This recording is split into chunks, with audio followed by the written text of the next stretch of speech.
ඉතින් ඔයාලා සියලු දෙනාටම තෙරුවන් සරණ ප්‍රාර්ථනා කරනවා. වෙනදා වගේම හරිම ආදරයෙන් අදත් vlog එකට එකතු කරගන්නවා. අද vlog එක ගොඩාක් දිග vlog එකක් නෙමෙයි. ඒත් මගේ එන ආසාවෙන් ඒ වගේම ඔයාලගේ වැඩි දෙනෙක් මගෙන් ඉල්ලපු හරිම පින්වන්ත වීඩියෝ එකක්. ඉතින් මේ වීඩියෝ එක ඔයාට බලන්න ආස හිතුණා නම් මග අරින්න නැතුවම හිටියා නම් ඔයා ගොඩාක් වාසනාවන්ත පින්වන්ත කෙනෙක් වෙන්න ඕනේ. යශෝදරා මහා තෙරණින් වහන්සේ නැතහොත් රාහුල මාතාවන් වන්දනා කරන්න ගත්ත දා පටන් මගේ සියලු පීඩාවන් මග හැරුණා කියලා මට හිතෙනවා. ඉතින් මගේ ජීවිතේට මොන ප්‍රශ්න කරදර බාධක ආවත් හොඳම පිළිතුරු වගේම ලස්සන නිස්කලංක ජීවිතයක් මට ලැබුණා. මං හරිම ශ්‍රද්ධාවෙන් වැඳුම් පිදුම් කරන දෙයක් තමයි රාහුල මාතා වන්දනාව.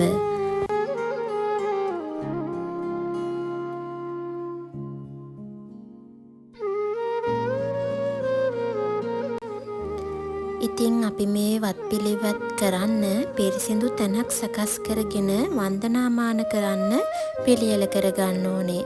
මාත් බුදු පියාණන් වහන්සේ වන්දනාමාන කරන තැන තමයි රාහුල මාතාවන් වන්දනාව සිදු කරන්නේ. මම උදෑසන වන්දනාවත් සවස වන්දනාවත් අනිවාර්යෙන් ශ්‍රද්ධාවෙන් සිදු කරනවා. ඉතින් මට ලැබෙන පිහිට ආශිර්වාදය මෙහෙමයි කියලා කියන්න බැරි තරම්. ඉතින් මාත් ඔයාලට කියන්නේ බුදුන්ගේ ආශිර්වාදයත් රාහුල මාතාවන්ගේ ආශිර්වාදයත් නිරතුරුවම ලබා ගන්න. ඒ පිහිට අනිවාර්යෙන් අපිට ලැබෙනවා.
පිසදා කඳුළු මද හසනගමින් නිබඳ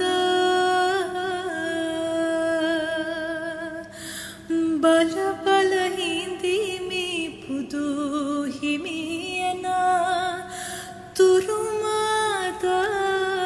යශෝදරා ඇය අනන්ත ආත්ම ගණනාවක් එකම සැමියෙකු පතා ආකාන්තාවයි.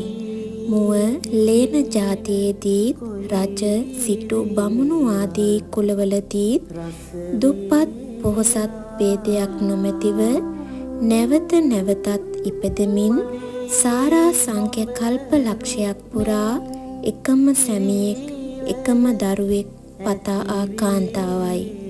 මතු බුදුවන උත්තම පුරුෂයෙකුට පතිනිය වන්නට විවරණ ලදදා සිට අපමණ දුක් කඳුළු දරමින් සසර පුරා අත් නොහැරව ආකාන්තාවයි. එවන් වූ විවරණයක් නොදැනව මග තොටේ අපට හමුවන ඉවසන හඬන කවදා හෝ සැනසීමක් ප්‍රාර්ථනා කරන අපේ කාලේ අනාගත කාලේ සියලුම කාන්තාවන්ට යශෝදරාවත පින් පොදක් වේවා. සුවඳ බොජුන් වැළඳු මගේ හිමි සඳට නිබඳ බොජුන් රස කර දුන් වලඳන්ට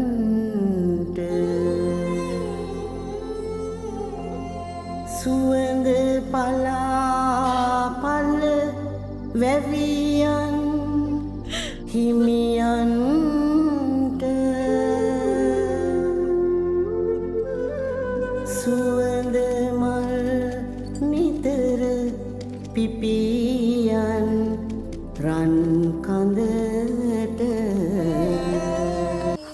ඉතින් තවත් ලස්සන වීඩියෝ එකක් ගේන පොරොන්දුවෙන් අදට සමුගන්නම්. මම නදී.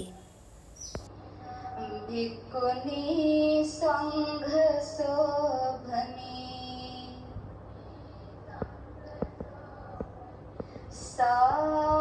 සාසවා පරික්ඛිනා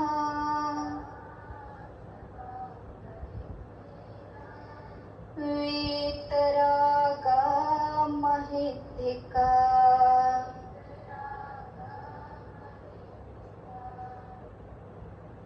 තං මහා පුඤ්ඤවතින් පරිනිබ්බතින්